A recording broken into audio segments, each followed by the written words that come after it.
अच्छा जी, compound interest के कुछ मज़ीद क्वेश्चंस हम लोग देखते हैं। इन क्वेश्चंस को करने का तरीका वही होगा कि सबसे पहले आप क्वेश्चन की स्टेटमेंट पढ़ेंगे, वीडियो को पॉज कर देंगे और इस क्वेश्चन को समझने की और सॉल्व करने की कोशिश करेंगे। अगर आपको क्वेश्चन समझ नहीं आता तो फिर आप वीडियो को कंटिन्यू करेंगे और इस क्वेश्चन को समझने की कोशिश करेंगे, क्योंकि मैं सबसे पहले क्वेश्चन को समझाता हूँ। अगर आपको क्वेश्चन समझ आ गया और आपको पता है कि आप इस क्वेश्चन में क्या करना है, तो फिर आप वीडियो को दोबारा से पॉज कर दें और खुद सॉल्व करें। और अगर फिर भी समझ नहीं आया तो फिर वीडियो कंटिन्यू रखें। और अगर आप सॉल्व कर चुके हैं तो फिर आप उसके बाद क्वेश्चन के साथ टैली कर सकते हैं। और इवन देन अगले क्वेश्चन पे जाने से पहले आपने पुराना क्वेश्चन खुद से अपने पेपर पे करना है, क्योंकि अगर आपने वीडियो में दौड़ लगानी है और ये वीडियो आप कहते हो कि जी अच्छा चलें ये 40 मिनट की वीडियो है तो मैंने 40 मिनट के अंदर ही देखनी है, तो इसका आपको कोई बेनिफिट नहीं होगा। तो अभी हम क्वेश्चन की तरफ चलते हैं। पहला क्वेश्चन है, what will be the difference in compound interest on rupees 50,000 at 12% for 1 year when the interest is paid yearly and half yearly। उसने मुझसे कहा है कि बताएं कि डिफरेंस क्या होगा कंपाउंड इंटरेस्ट की अमाउंट में। तो एग्जामिनर मुझसे ये पूछना चाह रहा है कि बताएं भाई साहब कि कंपाउंड इंटरेस्ट की अमाउंट में फ़र्क कितना आएगा अगर हम लोग प्रिंसिपल 50,000 रखें, रेट 12% रखें, टाइम 1 ईयर रखें और एन रखें 1।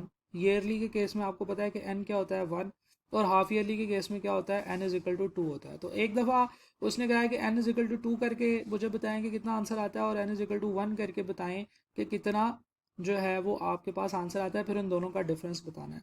तो हम लोग कहते हैं कि अच्छा जी, सबसे पहले हम लोग कैलकुलेट करते हैं इंटरेस्ट।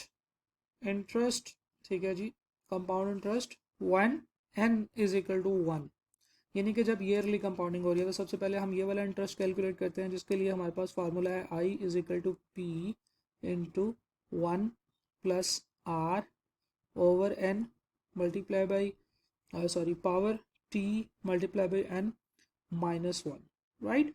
तो अगर मैं interest on yearly basis calculate करूं तो प्रिंसिपल अमाउंट तो सेम है 50,000 into 1 plus what is the rate, rate है जी 12%, 0.12 डिवाइडेड बाय एन कितना रखना है हमने, ईयरली के केस में एन 1 रखना है, टाइम कितना है 1 ईयर है, इंटू 1 माइनस 1। तो जब आप इसे सॉल्व करेंगे तो ये आपके पास इंटरेस्ट आएगा 6,000,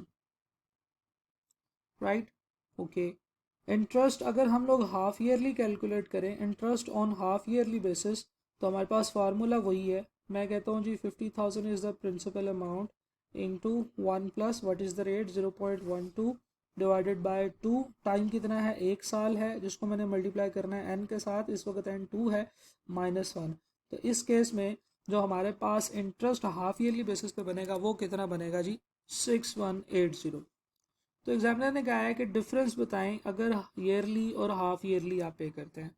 अच्छा, तो सबसे पहली बात यह है कि हम देखें कि जी सबसे बड़ी बड़ी अमाउंट कौन सी है, हाफ ईयरली। अच्छा जी, यहाँ से मुझे एक बात पता चलती है, अगर सब कुछ सेम हो, प्रिंसिपल अमाउंट भी सेम हो, रेट भी सेम हो, ठीक है जी, और टाइम भी सेम हो, तो अगर हम लोग हाफ ईयरली कंपाउंडिंग करें तो हमारा आंसर ज़्यादा आएगा एज कम्पेयर टू कि हम ईयरली कंपाउंडिंग करें। ये बड़ी इंपॉर्टेंट ऑब्जर्वेशन है, ये आपने अब जेन में रखनी है कि अगर सब कुछ सेम रखें और हाफ ईयरली कंपाउंडिंग करें तो उसका आंसर ज़्यादा आएगा, इंटरेस्ट का आंसर ज़्यादा आएगा, फ्यूचर वैल्यू ज़्यादा आएगी एज कम्पेयर टू कि हर चीज़ सेम रखें और ईयरली कंपाउंडिंग करें। यानी कि साल में जितनी दफ़ा आप ज़्यादा कंपाउंडिंग करेंगे आपका आंसर मज़ीद ज़्यादा आएगा।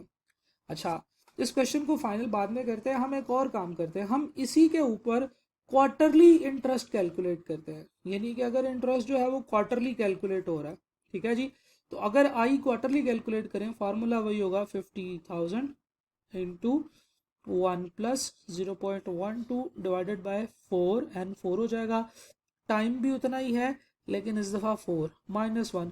तो ज़रा ये कैलकुलेट करके देखें ये आंसर कितना आएगा। आपके ख्याल में ये ज़्यादा आना चाहिए या कम आना चाहिए? जी बिल्कुल ज़्यादा आना चाहिए।